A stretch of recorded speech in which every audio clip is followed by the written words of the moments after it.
Date investment में तीन चीजें हैं। Number one, amortized cost. अच्छा एक और चीज आपको मैंने बतानी थी, अमोर्टाइज्ड कॉस्ट के बारे में भी। ट्रांजैक्शन कॉस्ट तो आप लोगों ने देख लिया कि जनाब ट्रांजैक्शन कॉस्ट हमारे पास वो चीज़ है जो कि आपने इम्पोज करते हैं किस पे, मतलब जो कि इनिशियल डायरेक्ट कॉस्ट होती है, ठीक है, जिस तरह से जो कि डायरेक्टली एट्रीब्यूटेबल होता है फाइनेंशियल एसेट के साथ। अमोर्टाइज्ड कॉस्ट क्या है? अमोर्टाइज्ड कॉस्ट हम लोग कहते हैं जनाब आपके पास जो इफेक्टिव रेट पे जो आप प्रेजेंट वैल्यू निकाला करते हैं, किसकी? डेट इन्वेस्टमेंट की, ठीक है। तो हकीकत में अमोर्टाइजेशन कॉस्ट क्या है जनाब? Present value of future cash flows at effective rate. जैसे हम लोग निकालते थे ना प्रेजेंट वैल्यू, अब अगर हमें एक ही दफ़ा हमने इन्वेस्टमेंट किया तो उसके ऊपर इंटरेस्ट लगा करेगा डिस्काउंटिंग वाला, याद है ना कि नहीं याद? IFRS 9 में जैसे IFRS 16 में जैसे हमने पढ़ा था कि जनाब इतना मैं लीज रेंटल पे किया करूँगा, अगर लीज रेंटल सेम था तो हम उसके ऊपर एन्युटी लगाया करते थे, कि डिफरेंट है तो फिर कंपाउंडिंग का फॉर्मूले से प्रेजेंट वैल्यू निकालते थे। अब डेट इन्वेस्टमेंट में तो आपके पास अमाउंट एक ही दफ़ा इन्वेस्ट होगी, बार बार तो इन्वेस्ट होने से रही, तो उसकी प्रेजेंट वैल्यू कैसे निकलेगी? कंपाउंडिंग के जरिए।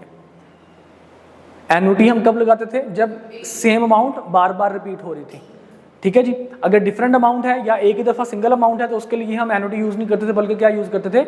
आपके पास कंपाउंडिंग वाला formula, Amortized cost, present value of present value of future cash flows.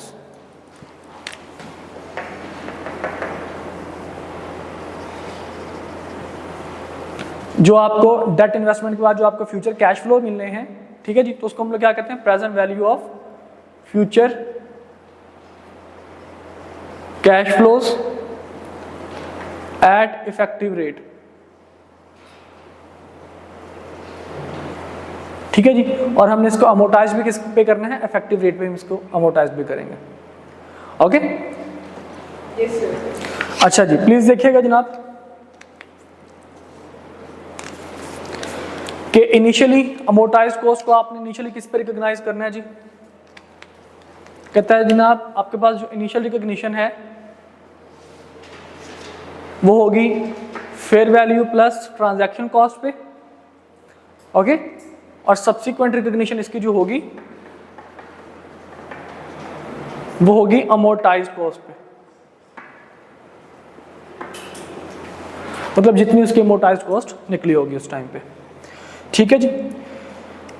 इसके बाद जनाब आपके पास इफेक्टिव रेट वाला जो इंटरेस्ट प्रॉफिट एंड लॉस को आप चार्ज करेंगे। मैंने कहा था दो इंटरेस्ट निकालेंगे, एक इफेक्टिव रेट और दूसरा आपके पास नॉमिनल वाला, ठीक है जी। नॉमिनल तो आपको मिल जाना है, तो इफेक्टिव वाला वो है जो अभी आपको नहीं मिलना, तो वो किधर आप लेके जाएंगे? प्रॉफिट एंड लॉस में लेके जाएंगे।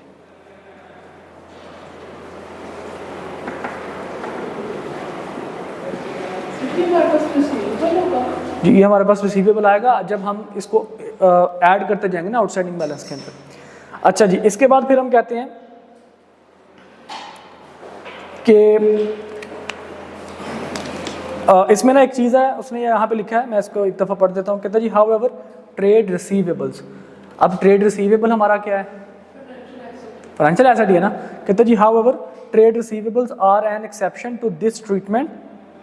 Trade receivable are made in accordance with IFRS 15। कहता है जी ट्रेड रिसीवेबल है ना, अगर कि जनाब आपने किसी को उधार लोन आपने दिया हुआ था और वो मिलना था आपको बिजनेस की तरफ से, तो कहता है जनाब जो आपके ट्रेड रिसीवेबल होते हैं वो भी एसेट है, फाइनेंशियल एसेट ही होते हैं, लेकिन वो अमोर्टाइज्ड कॉस्ट पे इस तरह की उसकी आपने रिकॉग्निशन नहीं करनी, यानी कि आपने IFRS 9 के अंदर आपने उसकी रिकॉग्निशन नहीं करनी, बल्कि वो कैसे करोगे? IFRS 15 के तहत, यानी कि income from contract with customers के साथ, जो कि इंशाल्लाह हमारा अगला जो स्टैंडर्ड जो हमने पढ़ना है इसके बाद, ठीक है। अच्छा जी, तो ये जनाब आपने अमोर्टाइजेशन कॉस्ट में इनिशियल रिकॉग्निशन, सब्सिक्वेंट और इफेक्टिव रेट का आपने तासुर देख लिया कि आपने इसको क्या करना है। अच्छा जी, इसके बाद जनाब हमारे पास है सेकंड नंबर पे फेयर वैल्यू थ्रू OCI।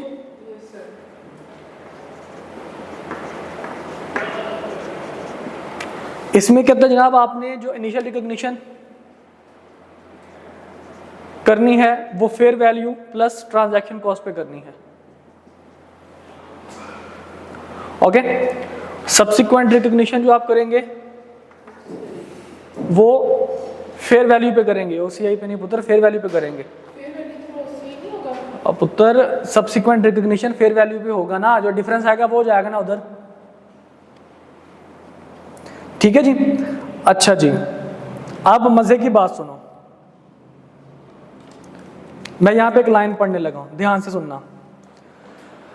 अब जारी बात है फेयर वैल्यू में चेंज आएगा तो हम जो हमारा इक्विटी इन्वेस्टमेंट थी उनका चेंज कहाँ लेके जाते थे, ओसीए में लेके जाते थे, ऐसा ही है ना, क्योंकि फेयर वैल्यू थ्रू ओसीए में होता ही ये था।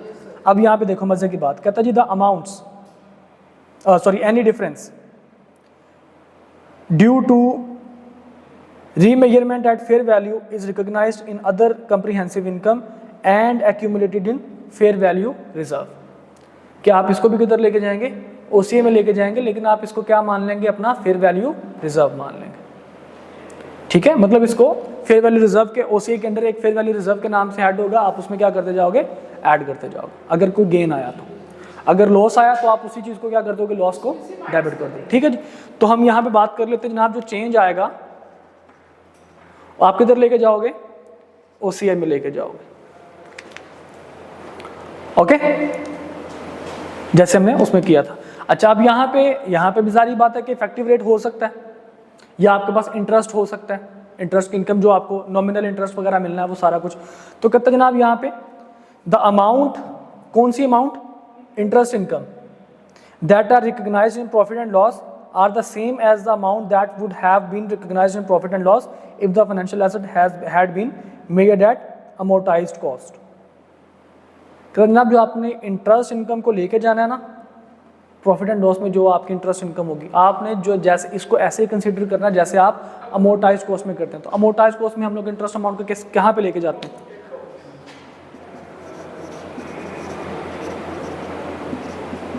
प्रॉफिट एंड लॉस में। ओके, और फिर तीसरा हमारे पास आता है क्या, फेयर वैल्यू थ्रू।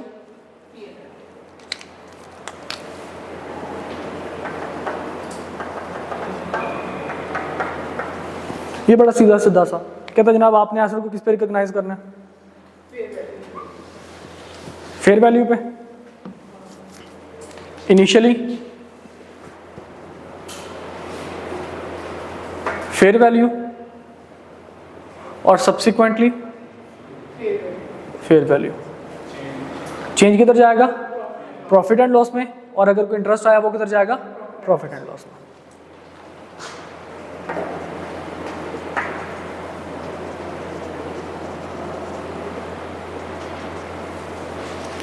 ठीक है जी।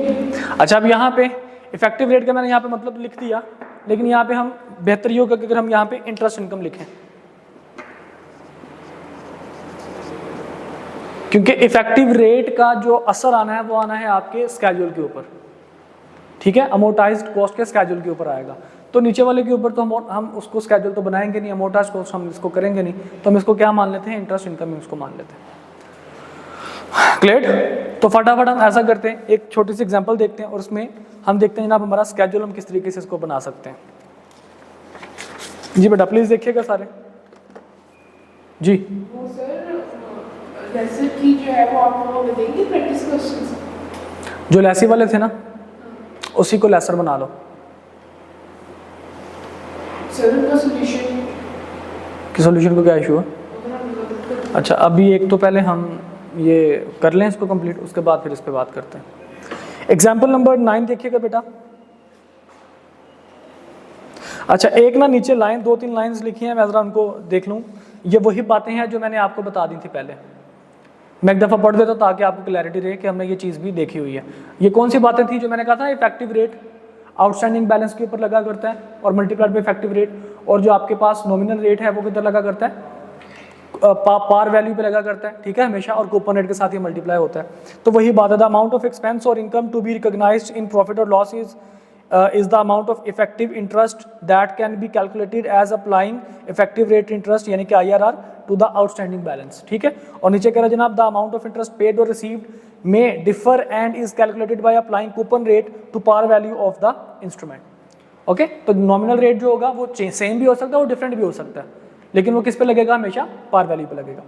कहता है जनाब Jalal limited invested debt instrument with a nominal value of 10,000। उसकी नॉमिनल वैल्यू कितनी जनाब, 10,000 उस इंस्ट्रूमेंट की। The instrument is redeemable in 2 years at a premium of 2100 and has been classified at amortised cost.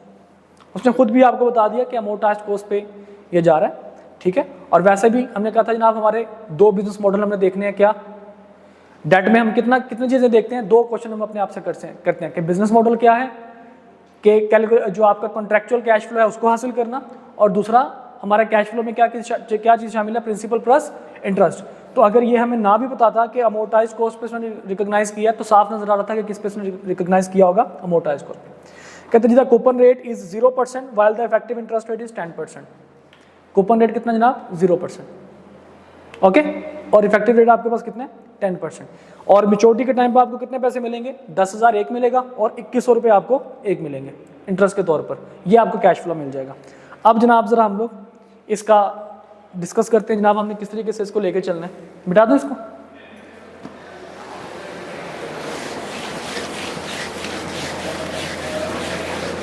इसका जरा रिक्वायरमेंट देखते हैं। रिक्वायरमेंट इसकी क्या है जनाब, how will this be reported in the financial statement of Jalal limited over a period to redemption. जी, अब वो कहता है जनाब आपके फाइनेंशियल स्टेटमेंट में किस तरह से शो हो रहा होगा, तो आपने इसका स्केड्यूल बना के आपने इसको शो करना होता है, यानी कि नोट्स टू द अकाउंट्स के अंदर आपने इसको शो करना होता है, ठीक है। तो जनाब यहाँ पे देखिएगा ईयर स्केड्यूल हम लोग इसका बनाते हैं जी, ईयर्स लिखेंगे, उसके बाद ओपनिंग, उसके बाद इफेक्टिव रेट, इफेक्टिव इंटरेस्ट जिसको हम किधर लेके जाएंगे, प्रॉफिट एंड लॉस में, उसके बाद नॉमिनल जिसको हम लोगों ने कैश फ्लो यानी कि पेमेंट का हमने दर्जा देना है, ठीक है जी, और लास्ट में क्लोजिंग।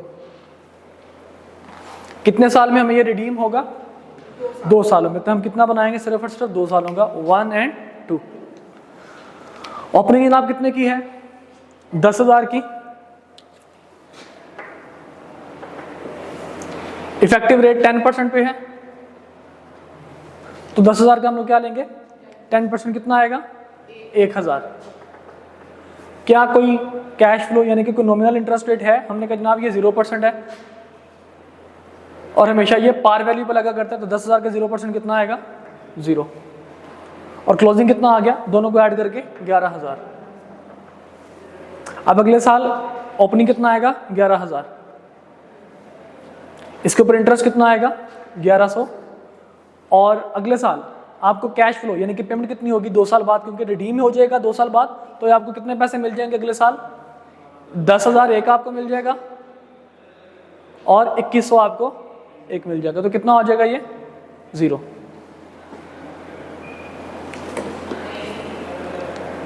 ठीक है जी, 11,000 जमा 1100 की कितना हो जाएगा आपके पास, 12,100। तो यही पेमेंट आपको मिलनी है जी। इसमें जो अगर आप थोड़ा सा गौर करेंगे तो जो प्रॉफिट एंड लॉस आपके पास आएगा वो हकीकत में कितना आएगा, यहाँ पे देखिए 2100, और इतना ही आपको इंटरेस्ट भी मिल रहा है इसके ऊपर। क्लियर? चलिए इंशाल्लाह इसको कल यहीं से हम लोग कंटिन्यू करेंगे। डिफरेंस देखेंगे कि जनाब डिफरेंस वगैरह आप किधर लेके जा रहे हैं इसका। अगर कोई हो सकता है ना कि इंटरेस्ट कुछ और आ जाए और यहाँ पे प्रॉफिट एंड लॉस में कुछ और आ जाए, तो डिफरेंस को आप किधर लेके जाएंगे, ठीक है। और इसके अलावा जो हमारे पास fair value through profit and loss और ओसीआई है, उसकी भी हम इंशाल्लाह एग्जाम्पल करेंगे मंडे की क्लास में। और मंडे वाले दिन आप लोगों का टेस्ट होगा लेसर और लेसी दोनों का, IFRS 16 सारे का सारा। ओके, पहले सिर्फ लेसी का हुआ है ना, अब सारा होगा इंशाल्लाह। जी जी इंशाल्लाह बिल्कुल है।